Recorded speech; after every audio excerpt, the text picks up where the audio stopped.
Hi, Rod Kane here with Washington Grand Company. I'm here to talk to you again about my favorite ancient medieval game, Triumph. And today, just going to do a quick video. It's a cover shot. Quick video about uh, outcome moves. What is an outcome move? Outcome moves are the moves that come after combat because of the combat results. So things like pursuit, falling back, evade, and panic. So I already had the Parthians and Romans out here on the table, so I'm going to use them, and I'm going to show how we conduct an outcome move and what does an outcome move represent and why is it important. So I'm hoping you'll stay with me and watch the video, and we'll try to cover the section on outcome moves. Okay, outcome moves are covered in section 79 of the rule book. And basically, it starts with the most simple, which is just a simple fallback. But then there's also pass through, pushback, and then of course evade, panic, or destroyed, and then also pursuit. So we can run through those. These are also covered on the QRS. There's a really handy summary on the QRS. So what happens as a result of a combat and an outcome move? And so we'll just pull our horse bow and our cataphracts up here, and we'll make a battle line in the middle and kind of talk about it. And these were kind of covered maybe when I played out some of the games in the past, but we didn't really go into a in-depth description. I'll put the horse bow over here. We'll put the skirmisher in there. So one of the things that came up was related to skirmishers, and so we'll cover that as well. But let's go over them kind of in sequence. So what's a fallback? A fallback is what typically happens when one of these units loses combat, but is not doubled or is not shattered.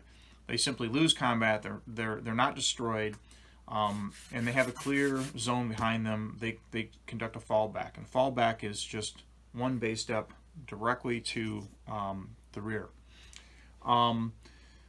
So fallback is the simplest, most common, typically happens quite often in the game.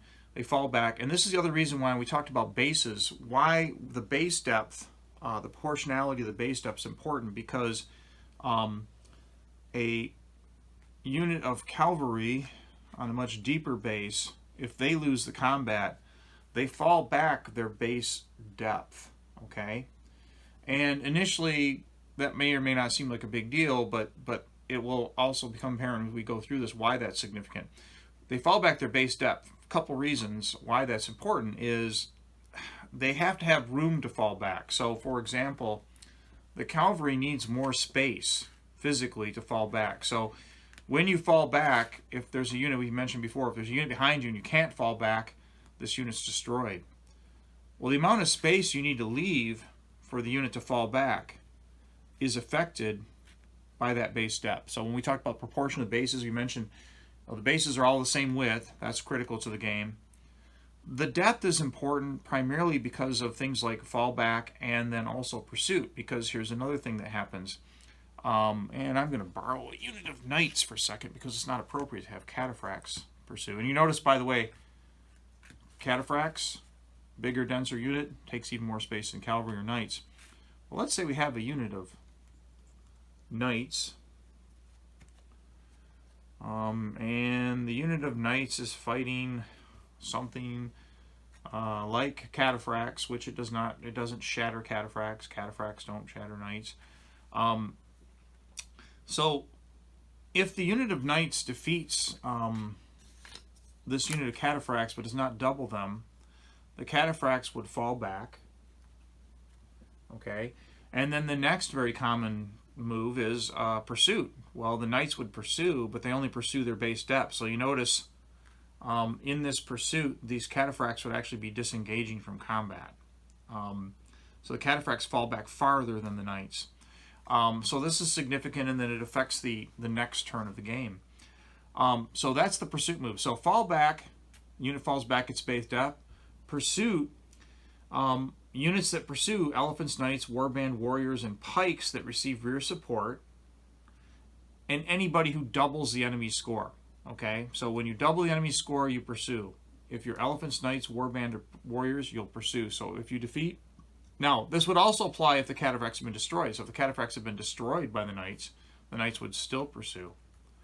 Okay, so that's the pursuit move, fallback, pursuit. Those are pretty easy. Next in sequence, we have evade. And on the forum, I think the question came up where they had a skirmisher, and in the case of the question on the forum, I think they had a couple of units of pike behind them. But what we'll do for this particular battle is we'll put 2 units of elite foot, because it doesn't really matter. So normally, the skirmisher, if it was going to evade from these guys, it would fall back through these close order foot, because the skirmisher is the one special unit that can fall back through anybody, even close order, because other units would push them back. And what came up on the forum or on the Facebook page was, well, what if there's 2 units behind, because there's no space immediately behind the unit, so it can't fall back? Well, in this particular case, then the skirmisher would push back its base depth, so they would go back the base depth of the skirmisher, and the units behind would be pushed back.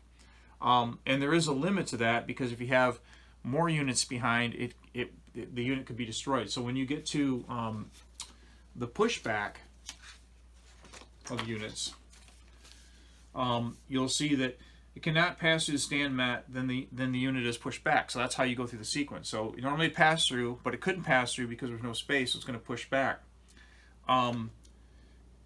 If the stand mat was not in the same direction, we covered. And then the other thing is, it's very important how many stands are behind it, okay? So it can push back a total of no more than 3 stands. So 1 more stand behind it, it can still push back. But if there was a 4th stand behind the skirmisher, now you've got a big column behind them. If they're beaten in combat now, they cannot push back that many stands, so they're going to be destroyed. Okay, so that's the pushback. And then evade is a little bit different too, in that if they are doubled in combat, so when these skirmishers are doubled in combat by the elite foot, some of the units like horsebow skirmishers have an evade move. So they would fall back, okay, passing through the stand, and then they would evade 4 MU. So they go back 4 MU from where they fell back. So first they fall back, then they go back 4 MU. And evade, if they run into something that they can't pass through, or if they run into another block of units back here that stops them from finishing the evade, essentially they're just going to stop. Okay, so an evade is just pull back and stop. The difference between evade and panic, I think that Dave described it on the Facebook page very well, is evade is them falling back from the enemy, laughing at their ability to not catch them. Panic's very different. So in a panic move, and there are some units that panic, for example, horsebow would panic versus knights. Let's say we have these knights here. And if the horsebow are doubled by the knights do not destroy them. So the horsebow will fall back their base depth. The knights will pursue, okay, but the horsebow will conduct a panic move. And a panic move is they move their full move distance away from the enemy towards the board edge, or away from the enemy. But they're also going to have, they're going to be facing the enemy. So they fall back, turn around, oops, I'm sorry, and make a full move. So I actually measure from the front corner. So they fall back, turn around, and make a full move away from the enemy, okay? So what panic represents is they were basically scared off by these guys. It's kind of like a rout movement for these fast-moving troops. So the knights got a little too close, and these guys are essentially routing. And you'll notice they're now turned around, they're out of combat. It's going to take a pip or 2 just to get them back to where they started. So it's kind of, that's the built-in command penalty for, hey, these guys ran away. Now, once they start the panic move, so let's say they're going to be in this position where they panicked. Let's say there was another unit of horsebow and a unit of horsebow. Let's talk a little bit about what happens here. So even if there's a unit behind them, the first thing that happens is they fall back. So they would pass through. Remember, open order passes through open order in the fallback. They fall back, they turn around, and they run. The knights would charge forward. They'll be engaging the next line of horsebow. Now, once they start this move, once they start the actual panic run, so they've completed their fallback, they have to have enough room to fall back or they're destroyed. Once they complete the fallback, if anything gets in their way of their straight line run and they can't complete that run, they're dispersed. So they're already panicked and they want to get away from the enemy, and they didn't get far enough away from the enemy, so the unit's going to disperse. Just think of it as dissipating. So this unit would be destroyed if it started a panic move and there were enemy troops here, friendly troops, anything in their way, they would disperse from running into that item. If they go off the end of the table because of panic, obviously they're destroyed or out of the game. Another question comes up sometimes is, well, what happens if there's woods there? Well, woods limits their movement to 3. So essentially what would happen in this case is, because they're going to have part of that move in the woods, they'll end up in the woods. It doesn't destroy them, but it does definitely put them in a disadvantaged position that they're now backs to the enemy in the woods, slowed movement, not a place they want to fight. So that's panic. Panic is different than evade. Evade is, the skirmisher is all about the fact that these heavy foot can't catch them, so they're going to run away. When you're panicking, that's because you are in the unit's been routed, basically. So we've talked about panic, evade, pursuit, fallback, and I think we've covered most of the comments or questions that come up. And as once again, that fallback move is so important in representing the push and shove of the line, and also the way that you can start to destroy enemy units, because they're standing in combat and everything's going great, or if they have the ability to fall back from a small loss in combat, everything's fine. That fallback is critical because that's where you start to kill things. So now, if a unit is unable to fall back because the flank has been wrapped, they're going to be destroyed. So this fallback distance, the ability to fall back, how deep the bases are, is very critical to how the game kind of plays out in the feel of the game. Another critical aspect that sometimes people overlook, especially with new players, is the reason fallback distance is important relative to the stand depth is there's a lot of stands or a lot of armies that can take a hit on the flank and have room to turn. So let's say these cataphracts come in and hit the flank of these Romans. Well, the Romans, if they lose the combat, they can turn to face and they can fall back because they have a narrow base. They have the ability to fall back with the unit. It doesn't destroy them in that first loss of combat. Same thing is not true for mounted stands, and that's because the stand is so much deeper.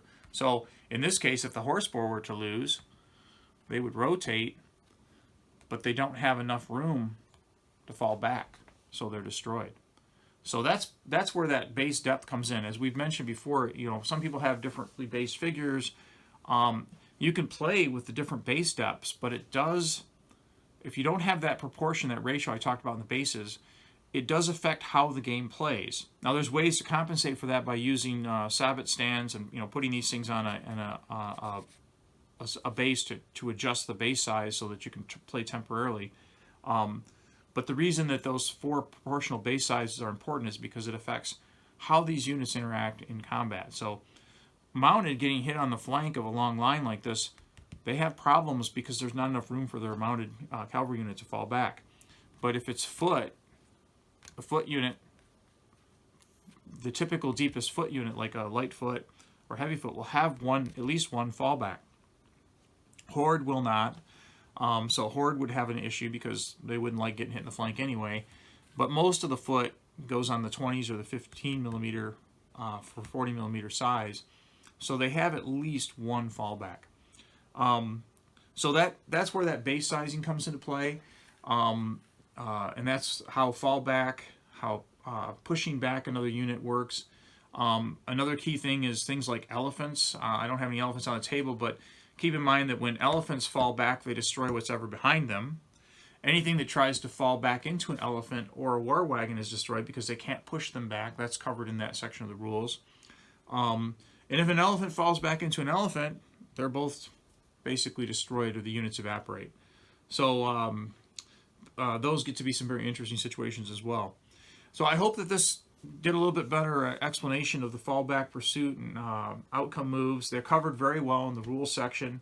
But keep in mind that each one of these is not independent. So if for example, in that skirmisher question, you notice that, hey, the skirmisher couldn't pass through because there was a unit behind it, well, then you go to the next section, which shows what happens for pushback. So I couldn't pass through, so now I push back.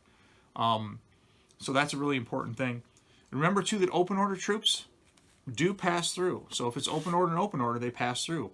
It makes a difference, especially when the units are different. So of a different type of open order, like a knight in front of a horsebow, if the knight was to lose this combat, he doesn't push the horsebow back. He passes through the horsebow, and now the horsebow's in front. So that's another important aspect. That's why that open order, passing through open order, you need to pay attention to when you have troops deeper than one line. So I hope that covers it for you guys, and I hope you keep watching the videos, and we'll keep making more. Thanks a lot.